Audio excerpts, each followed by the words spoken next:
Thank you for watching. Before you go, I'd love to know, where are you tuning in from? Drop your city or country in the comments below and let's connect across the world. Your support means everything. And if you haven't already, make sure to subscribe and hit the notification bell so you won't miss what's coming next. We have something truly special lined up for tomorrow's video. Something that might just change the way you see the world. Trust me, you'll want to be here for it. See you in the next one. Stay calm, no matter what. Have you ever been insulted in public? Maybe someone mocked your appearance, questioned your intelligence, or belittled your work in front of others. Your heart starts racing, your face gets hot, and 1,000 comebacks flood your mind. But here's the truth. An insult only hurts if you let it. It has no power on its own. It's not the words themselves that cause pain. It's the meaning we attach to them. And that's where your true power lies. The Stoics understood this deeply. Seneca once said, "We suffer more in imagination than in reality." Think about that. Most of the emotional pain we feel doesn't come from what actually happened, but from what we believe it means. When someone throws an insult your way, your mind races to interpret it. They think I'm worthless. Everyone heard that. I must defend myself. But what if you didn't interpret it that way? What if you chose, in that moment, to see it differently? Imagine this. Someone says something cruel to you. Instead of reacting with anger or shame, you pause. You take a breath. And then you think, this is their issue, not mine. That single thought can shift everything. You're no longer a victim of their words. You're simply an observer of their behavior. Maybe they're having a bad day. Maybe they're jealous, insecure, or in pain themselves. Whatever the reason, it's not your burden to carry. An insult is like a package.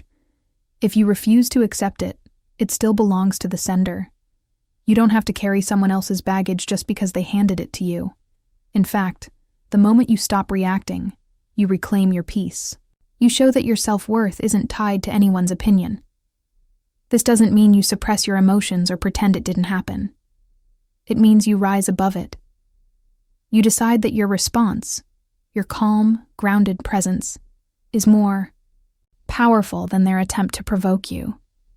You become untouchable, not by building walls, but by mastering your perception. So the next time someone insults you, try this. Pause, breathe, and silently remind yourself, this isn't about me. This is noise. It doesn't deserve space in my mind. Notice how that small shift changes everything. Your heart rate slows, your thoughts clear, and just like that, the insult loses its sting. Remember, no one can make you feel inferior without your consent. You are not defined by others' words. You are defined by your values, your actions, and your ability to choose peace over provocation. That is real strength. That is Stoic power. Now that you understand insults only hurt when you give them meaning, let's go one step deeper, into the heart of Stoic wisdom. You see, insults are just one example of something you can't control. And that's the key to mastering your emotions. Knowing the difference between what's in your control and what's not. Epictetus, a former slave who became one of the greatest Stoic philosophers, said it best. Some things are up to us, and some things are not.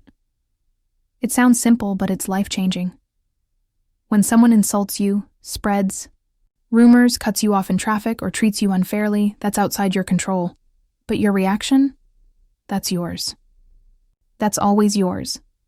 When you try to control everything, what people say, how they behave, how they perceive you, you set yourself up for disappointment. You burn energy trying to fix things that were never yours to fix. That's not strength.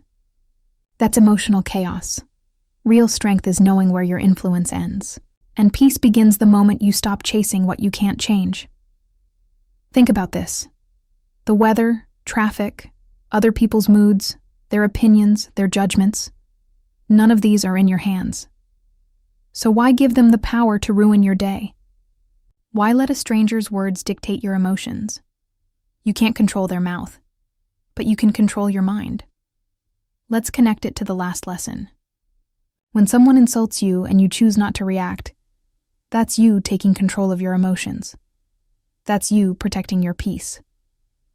But if you get angry, argue back, or let it consume you, you've just handed over your power. You've let something external control your internal world. Here's a practical way to live this. The next time something upsets you, pause and ask, is this within my control? If the answer is no, let it go. Don't waste a single second trying to control the uncontrollable. Instead, focus on what you can change: your perspective, your attitude, your response. This shift in mindset doesn't just make you calmer, it makes you powerful. When you no longer react to every trigger, people notice. You become steady, grounded, unshakable. And that's rare in today's world. It doesn't mean you're passive or indifferent to life. It means you're smart about where you place your energy. You don't fight battles that don't belong to you. You don't try to fix people who don't want to change. You don't argue with people who only want to provoke. That's wasted effort. Instead, you reclaim that energy for growth, for joy, for clarity. So remember this: you can't stop the storm from coming, but you can control how you sail through it. Let go of what's beyond your reach and double down on what's within your grasp. That's where your peace lives. That's where your power begins. So now you understand this. Peace comes when you stop wasting energy on what you can't control and start mastering what you can. But here's the next step, and it might surprise you. The Stoics had a powerful habit that helped them stay calm, no matter what life threw their way. They called it negative visualization. It sounds strange at first. Why would anyone want to think about bad things happening? Isn't that just being pessimistic? Actually, no. It's the opposite. It's not about expecting the worst. It's about preparing for it. And when you prepare, you don't panic. Marcus Aurelius, the Roman emperor and Stoic philosopher, practiced this every morning. He would remind himself, "Today, I may meet selfish people. I may face rudeness, ingratitude, even betrayal." And because he expected it, he wasn't caught off guard when it happened. He had already rehearsed his response in his mind. Think about how much stress comes from surprise. Someone cuts in line, a coworker lashes out, a friend breaks a promise. Your day was going fine, until suddenly, it wasn't. But what if, before the day even began, you already told yourself, something unpleasant may happen today, and I'm ready for it? Negative visualization doesn't make you bitter. It makes you resilient. It's mental training. It gives you the chance to choose your response before the situation even arises. Let's connect this to what we talked about earlier. When you recognize that other people's actions are beyond your control, you stop trying to change them. But when you also prepare for those actions, by imagining them in advance, you become emotionally bulletproof. It's like building armor around your peace of mind. Here's how you can practice it. Each morning, take 30 seconds. Close your eyes. Picture someone being rude. Picture a delay, a challenge, a frustration, and then picture yourself staying calm. Picture yourself breathing, letting it go, walking away with dignity. You're not wishing these things into existence. You're simply removing their power to shock or derail you, because the truth is, life is unpredictable. People will disappoint you. Obstacles will show up. But that doesn't mean your emotions have to follow the chaos. When you prepare for the worst, you appreciate the good even more. That's another hidden benefit. A peaceful day becomes a gift. A kind word becomes gold. Your gratitude deepens. You stop expecting perfection, and instead, you welcome presence. So don't wait for life to test you. Train yourself now. Visualize calmly. Prepare mentally. That way, when the moment comes, and it will, You're not shaken. You're ready. That's the Stoic mindset. That's the power of turning expectation into strength.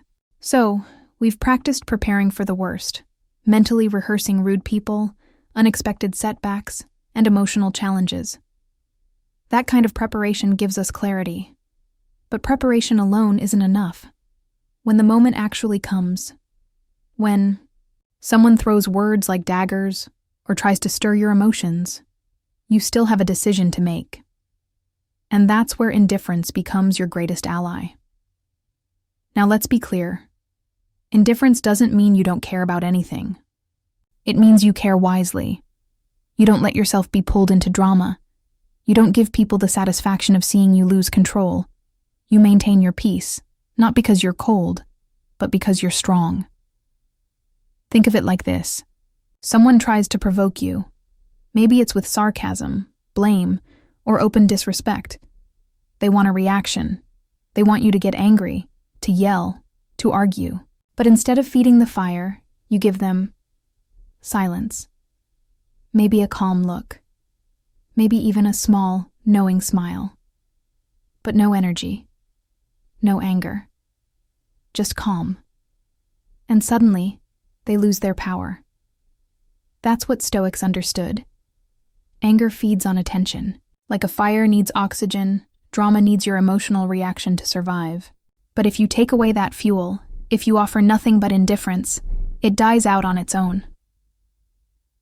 Marcus Aurelius reminded himself daily, when someone does wrong, the harm lies not in what they do, but in your response. That's powerful. You don't have to attend every argument you're invited to. You don't have to match their energy. In fact, when you stay calm, you control the room. This connects directly to what we practiced with negative visualization. You've already imagined difficult people. You've already rehearsed how you'll stay grounded. So when it happens, when someone snaps at you or tries to drag you into a fight, you're not surprised. You're ready. And now your indifference isn't fake. It's focused. It's intentional. It's power in its purest form. Here's something you can try. The next time someone tries to provoke you, don't meet their energy. Pause. Take a breath. Let their words hit the surface and bounce right off. Inside, remind yourself, they don't control me. I choose calm. I choose peace. Then walk away, or respond with grace. You'll be shocked how quickly the situation diffuses. You'll also notice how much more in control you feel. This isn't about ignoring problems. It's about elevating above pettiness. Not every comment deserves your response. Not every conflict needs your voice. Your calmness is not weakness. It's wisdom. And once you taste that kind of power, you won't want to go back. So remember, you've trained your mind. You've visualized the challenge. Now, when the moment arrives, respond with strength. Not with shouting, not with rage, but with calm, deliberate indifference. That's how you take your peace back. That's how you win, without even lifting a finger. By now, you've learned how to prepare for negativity, how to recognize what's outside your control, and how to respond to provocation with calm indifference. But here's the truth. None of that happens by accident. Remaining unshaken in a chaotic world takes practice. It takes discipline. And that's where the real work begins.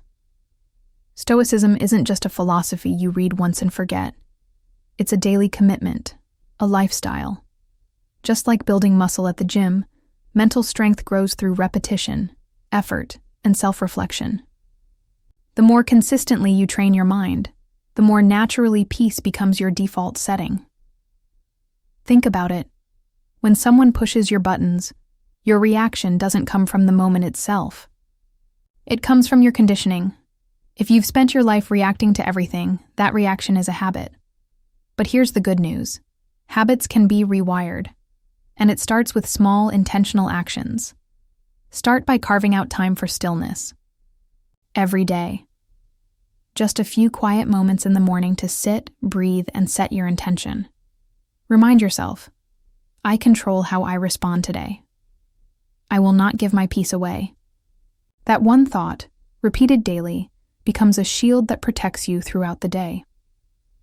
Then, take time each evening to reflect. Journal your thoughts. What challenged you? What triggered you? What could you have handled better? Not to judge yourself, but to understand yourself. The Stoics believed that self-awareness was the foundation of all strength. When you see your patterns clearly, you gain the power to change them. Maybe today, someone's comment got under your skin. Maybe you snapped or stewed in silence. That's okay. Growth isn't about perfection. It's about direction. Each day you fine-tune your response. Each day you become a little more grounded, a little more steady. Also, don't underestimate the power of the written word. Writing helps you slow down your thoughts. It brings clarity. It turns vague emotions into something you can see and work with. Over time, those journal entries will become proof of your progress, evidence that you're evolving. Add to that meditation, even just 5 minutes a day. A quiet space to train your mind to let go, to observe without judgment, to strengthen your inner calm. These daily rituals may seem small, but they create a foundation so strong, no insult, no setback, no person can shake it. And that's the secret. Your calm response in the moment is built outside the moment. It's built in the quiet, in the stillness, in the space where no one is watching. That's where strength is born. So if you truly want to become unbothered, unshaken, untouchable, it starts with daily discipline. Not once, not when it's convenient, but every single day, because a powerful mind isn't given, it's built, brick by brick, thought by thought, day by day. Thank you for watching all the way through. I truly appreciate your time and presence. Here. Now I want to hear from you. Which part of this message spoke to you the most? Have you ever faced a situation where you had to stay calm in the middle of chaos? How did you handle it? And looking back, would you do anything differently? I'd love to know where you're watching from too. Drop your city, country, or even just a flag emoji in the comments. It's always amazing to see how far this community reaches. Your experiences, your insights, and your reflections might inspire someone else who's struggling with anger or emotional stress. So don't hold back. This is your space to share and connect. Let's make this more than just a video. Let's build a real conversation.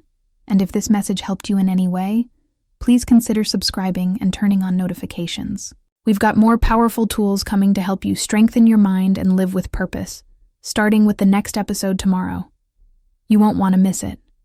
So go ahead, scroll down, and tell us your story. We're listening.